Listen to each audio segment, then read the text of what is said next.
Une novice a affronté le millionnaire le plus redouté de l'entreprise, jusqu'à ce que sa réaction surprenne. Sophie n'était dans l'entreprise que depuis 3 semaines lorsqu'elle décida de frapper à la porte du bureau le plus redouté de Paris.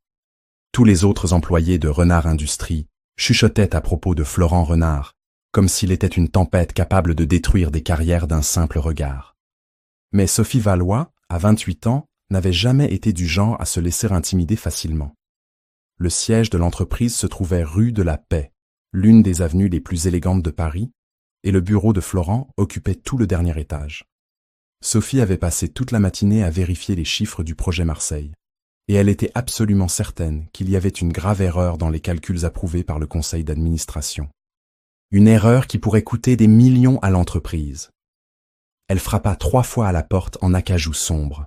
« Entrez !» dit une voix grave de l'autre côté. Sophie prit une profonde inspiration et ouvrit la porte. Le bureau était immense, avec des fenêtres offrant une vue panoramique sur Paris. Derrière un bureau qui semblait plus grand que son appartement, se tenait Florent Renard. À 42 ans, il avait des cheveux grisonnants aux tempes et des yeux bleus qui semblaient transpercer n'importe qui. Vêtu d'un costume impeccable, il ne leva pas les yeux de ses papiers lorsque Sophie entra. « Monsieur Renard, » commença Sophie, avec la voix la plus assurée possible, « je dois parler du projet Marseille. » Florent leva enfin les yeux. Son regard était encore plus intimidant de près. « Vous êtes la nouvelle employée du département financier, » dit-il, comme s'il s'agissait d'une observation désintéressée. « Sophie, quelque chose comme ça. Sophie Valois, » corrigea-t-elle en faisant un pas en avant. « Eh oui, je suis nouvelle. Mais j'ai découvert quelque chose d'important. » Florent s'adossa à son fauteuil, croisant les bras. « Découvert quelque chose d'important », répéta-t-il avec un ton qui trahissait son scepticisme total. « En 3 semaines, vous avez trouvé quelque chose que notre équipe expérimentée n'a pas vu. » Sophie sentit le sang lui monter au visage, mais elle ne recula pas. Les calculs du projet Marseille sont erronés. Il y a une discrépancie de 2,3 millions d'euros. Le silence qui suivit fut assourdissant. Florent l'observa pendant de longues secondes, comme s'il décidait si elle était courageuse ou simplement insensée. « Montrez-moi, » dit-il enfin. Sophie s'approcha du bureau et tendit ses notes. Florent les prit et commença à les examiner, ligne par ligne. Sophie resta debout, essayant de ne pas montrer la nervosité qu'elle ressentait. Le bureau était si silencieux qu'elle pouvait entendre les battements de son propre cœur. Après ce qui sembla une éternité, Florent releva les yeux. « Ces chiffres, » commença-t-il, avec une expression que Sophie ne parvint pas à déchiffrer. « Comment les avez-vous obtenus ?»« J'ai revu tous les rapports des 6 derniers mois, » répondit Sophie. « Il y a des incohérences dans les données d'importation qui affectent tout le calcul final. » Florent se leva lentement et marcha vers la fenêtre. Sophie pouvait voir sa silhouette se découper contre la lumière de la fin d'après-midi parisienne. Dehors, le mouvement typique de la ville continuait, indifférent à la tension qui emplissait ce bureau. « En 20 ans à la tête de cette entreprise, » dit Florent sans se retourner. « Personne n'est jamais entré dans mon bureau pour me contredire ainsi. » Sophie déglutit. « Monsieur, je voulais juste… » « Vous avez raison, » l'interrompit Florent en se tournant pour lui faire face. L'expression sur son visage était totalement différente maintenant. Il n'y avait plus cette froideur intimidante, mais quelque chose que Sophie n'avait pas prévu. Du respect. Tout à fait raison. Cette discrépancie existait depuis des mois, et personne, y compris moi, ne l'avait remarqué. Sophie cligna des yeux, essayant de digérer ce qu'elle venait d'entendre. Donc, je ne suis pas licencié ? Pour la première fois, Florent sourit. Ce n'était pas un grand sourire, mais il était sincère. Licencié ? Sophie, vous venez de sauver cette entreprise d'une erreur catastrophique. Il retourna à son bureau et décrocha le téléphone. Margaret, annulez toutes mes réunions cet après-midi et convoquez une réunion d'urgence avec le conseil d'administration pour demain à 9 h. Sophie resta là, encore en train de digérer le retournement de situation. « Monsieur Renard, dit-elle avec hésitation. Puis-je demander pourquoi vous avez cette réputation d'être si difficile? Florent l'observa à nouveau, mais cette fois, il y avait quelque chose de différent dans son regard. Parce qu'en 20 ans, Sophie, vous êtes la première personne à se soucier plus de la vérité que de mon opinion. Il s'assit de nouveau et lui fit signe de s'asseoir également dans le fauteuil en face du bureau. Parlez-moi de vous. Comment une jeune femme comme vous a-t-elle développé une telle attention aux détails? Sophie s'assit, s'habituant encore au changement de ton de la conversation. Mon père était comptable dans une petite ville de province. Il disait toujours que les chiffres ne mentent pas, mais que les gens peuvent les faire mentir sans s'en rendre compte. Un homme sage, commenta Florent. Et qu'est-ce qui vous a amené à Paris? Après sa mort, il y a 2 ans, j'ai réalisé que je voulais faire quelque chose de plus grand. Je voulais travailler dans une entreprise où je pourrais vraiment faire une différence. Il y eut un silence confortable entre eux. Sophie remarqua que, pour la première fois depuis son entrée dans ce bureau, elle respirait normalement. « Sophie, » dit Florent en se penchant en avant, « aimeriez-vous travailler directement avec moi sur la correction de ce projet ?» Elle ouvrit la bouche pour répondre, mais il continua.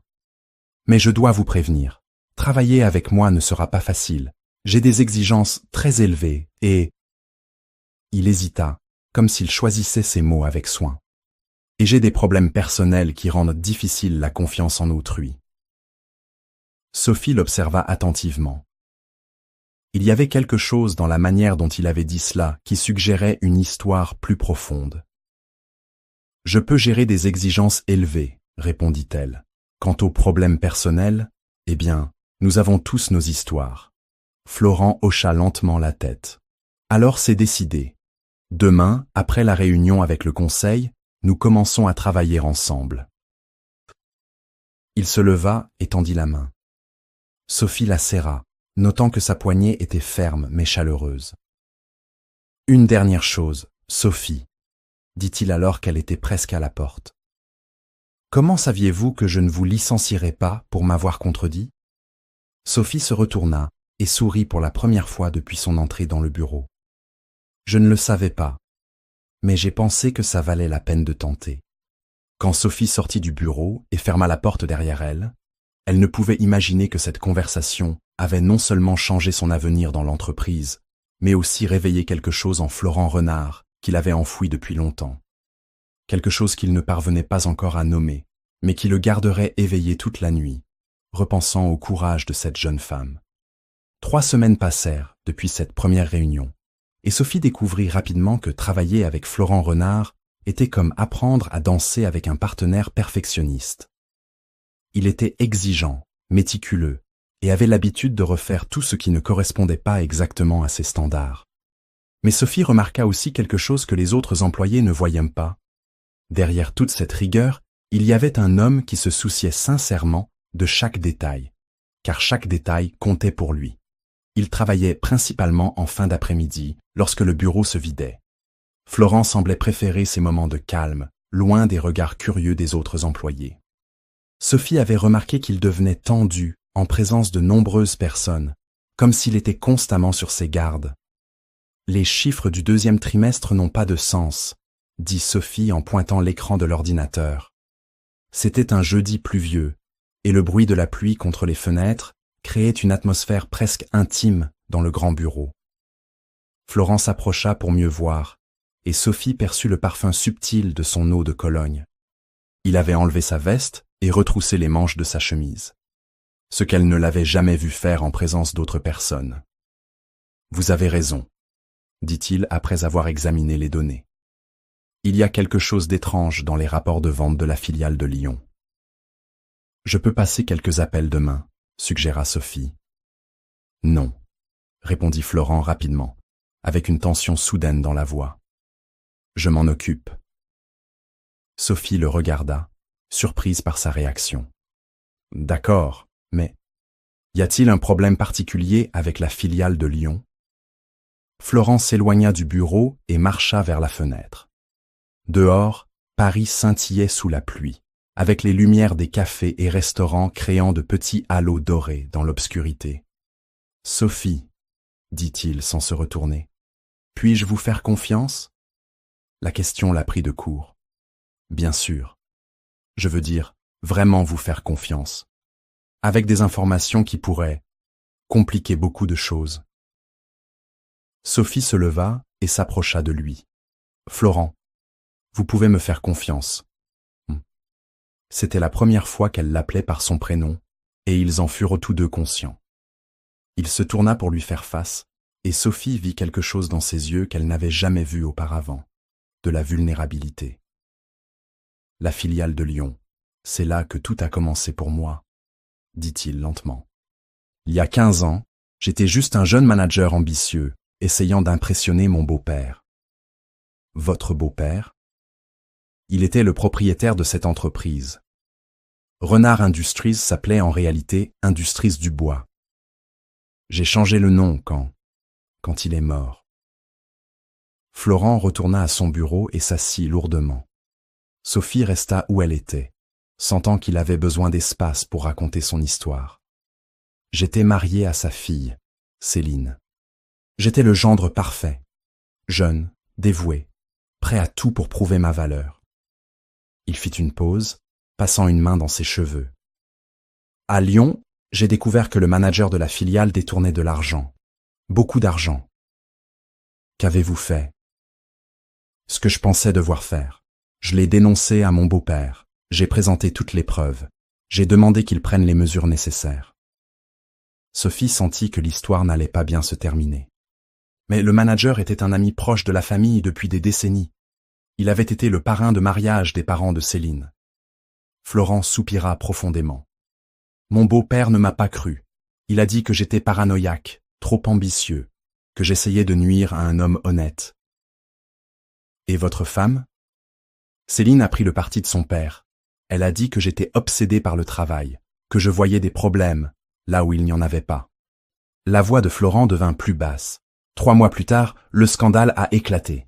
Le manager avait détourné près de 5 millions d'euros. L'entreprise a failli faire faillite. Sophie s'approcha enfin et s'assit dans le fauteuil en face du bureau. Et ensuite? Mon beau-père a eu une crise cardiaque quand il a appris la vérité. Il est mort à l'hôpital 2 jours plus tard. Florent la regarda droit dans les yeux. Ses derniers mots pour moi ont été des excuses. Le silence qui suivit était chargé d'émotion. Sophie pouvait voir la douleur dans les yeux de Florent, une douleur qu'il avait portée seul toutes ces années. Et Céline? Céline n'a jamais pu me pardonner d'avoir eu raison. Pas parce que j'avais raison sur le manager, mais parce que ma justesse a coûté la vie de son père. Florent s'adossa à son fauteuil.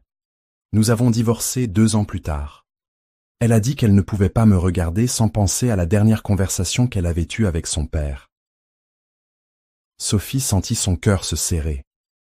Florent, ce n'était pas votre faute. Vraiment? Si j'avais trouvé une autre façon de gérer la situation, peut-être. Non, l'interrompit Sophie avec fermeté. Vous avez fait ce qu'il fallait, la seule chose que vous pouviez faire. Florent la regarda longuement. C'est pourquoi j'ai du mal à faire confiance aux gens, Sophie. Quand vous avez raison et que tout le monde autour de vous a tort, quand vous faites ce qu'il faut et que vous perdez tout malgré tout. Il fit une pause. Il est plus facile de garder ses distances. Mais c'est aussi plus solitaire, dit Sophie doucement. Oui, admit-il, très solitaire. À cet instant, quelque chose changea entre eux. Sophie réalisa que Florent ne parlait plus seulement en tant que patron, mais en tant qu'homme qui portait un fardeau lourd depuis longtemps. Et Florent réalisa qu'il était à l'aise de partager cette histoire avec Sophie d'une manière qu'il n'avait pas connue avec quiconque depuis des années. « Pourquoi m'avez-vous raconté cela ?» demanda Sophie. « Parce que vous m'avez rappelé quelque chose que j'avais oublié, » répondit Florent. « Qu'il vaut parfois la peine de risquer de faire confiance à quelqu'un. » Dehors, la pluie avait cessé et les premières étoiles commençaient à apparaître dans le ciel parisien. Sophie regarda Florent et vit non seulement l'homme d'affaires accompli, mais l'homme derrière le masque professionnel. Un homme qui avait appris à se protéger, mais qui semblait peut-être prêt à baisser la garde à nouveau. Dites-moi de quelle ville et de quel pays vous regardez cette vidéo. Je lirai tous les commentaires. Florent, dit Sophie finalement, merci de m'avoir fait confiance. Merci de ne pas avoir fui, répondit-il, avec un sourire triste. Mais quand Sophie lui rendit son sourire, Florent réalisa quelque chose qui l'effraya et l'émut à la fois. Pour la première fois en 15 ans, il ne voulait pas que quelqu'un parte. En fait, il voulait désespérément que Sophie reste, et cette découverte allait tout changer entre eux dans les semaines à venir. Sophie ne put s'arrêter de penser à cette conversation tout le week-end. Pour la première fois, elle comprenait pourquoi Florent était si réservé, si prudent avec les gens autour de lui. Quand arriva le lundi, elle était nerveuse à l'idée de travailler avec lui après une révélation si intime. Mais Florent semblait être le même qu'à l'accoutumée, professionnel, concentré, impeccablement vêtu. Pendant un instant, Sophie se demanda si elle avait imaginé toute cette conversation. Jusqu'à ce qu'il apporte 2 cafés au bureau et en pose un devant elle sans rien dire. C'était un petit geste, mais il en disait long sur la façon dont les choses avaient changé entre eux. « J'ai résolu le problème avec la filiale de Lyon », dit-il en s'asseyant à son bureau. « Vous aviez raison sur les chiffres. Il y avait des incohérences dans les rapports. »« Et comment vous sentez-vous à ce sujet ?» demanda Sophie prudemment. Florent fit une pause, la regardant avec une expression qu'elle ne parvint pas à déchiffrer complètement. Mieux que je ne l'imaginais. Parfois, affronter les fantômes du passé est moins effrayant que de les éviter. Ils travaillèrent dans un silence confortable toute la matinée, révisant des rapports et préparant des présentations. Sophie remarqua que Florent semblait plus détendu, moins tendu au niveau des épaules. Elle nota également qu'il la consultait plus souvent, demandant son avis sur des détails qu'il résolvait auparavant seul. Vers midi, la secrétaire de Florent frappa à la porte. « Monsieur Renard, » dit Margaret en entrant avec hésitation. « Vous avez un appel, c'est Madame Céline. » Sophie vit Florent pâlir instantanément. Il la regarda, puis regarda Margaret. « Dites-lui que je la rappellerai plus tard, » dit-il. « Monsieur, elle a dit que c'était urgent. Cela concerne des questions juridiques liées au divorce. » Florent ferma les yeux un instant. « Très bien. Passez-moi l'appel. » Margaret sortit, et Sophie se leva pour lui laisser de l'intimité. « Non, » dit Florent rapidement. « S'il vous plaît, restez. » Sophie se rassit, faisant semblant d'être occupée avec ses papiers pendant que Florent prenait l'appel. « Céline, » dit-il, avec une voix soigneusement contrôlée. « En quoi puis-je vous aider ?» Sophie ne pouvait entendre qu'un côté de la conversation, mais à l'expression de Florent, elle devinait que ce n'était pas de bonnes nouvelles. « Je comprends, » dit-il après quelques minutes d'écoute. « Et pourquoi me le dire maintenant ?» Plus de silence. Sophie vit les expressions changer sur le visage de Florent, surprise, puis quelque chose qui ressemblait presque à du soulagement. « Non, Céline. Je comprends pourquoi vous avez fait cela à l'époque, » dit-il, sa voix devenant plus douce.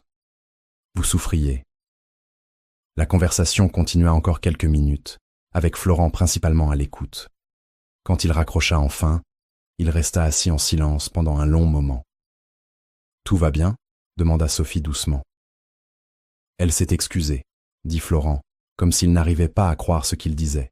« Après 15 ans, Céline s'est excusée. »« Pourquoi ?»« Pour ne pas m'avoir cru à propos de Lyon. Pour m'avoir blâmé pour la mort de son père. » Il s'adossa à son fauteuil. Elle a dit qu'elle avait passé des années en thérapie et qu'elle avait enfin compris qu'elle reportait sur moi la colère qu'elle ressentait face à toute la situation.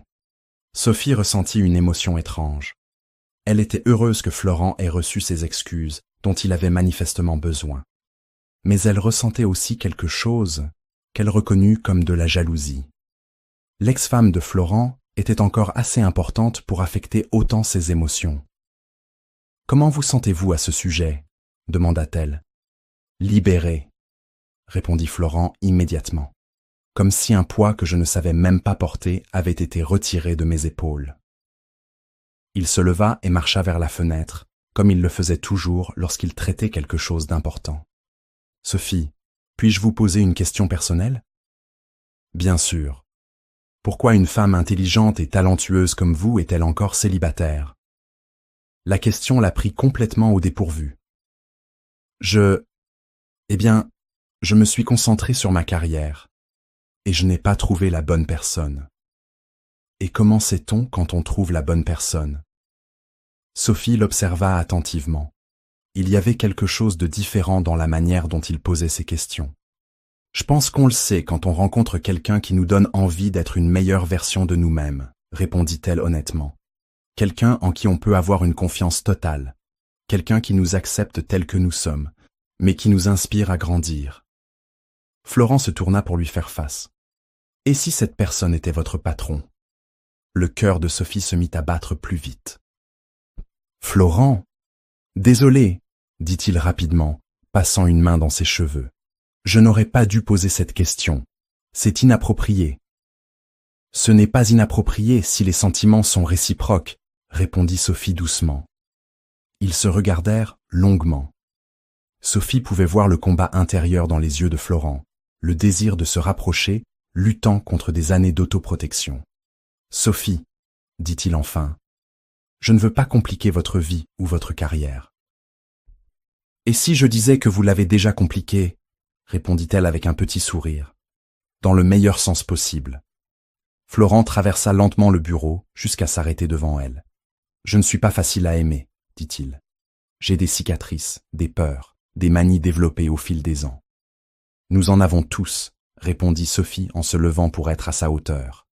La question est de savoir si nous sommes prêts à laisser quelqu'un nous aider à les guérir. Et vous seriez prête? Si vous êtes prêt à essayer de me faire totalement confiance, oui. Florent prit doucement le visage de Sophie entre ses mains.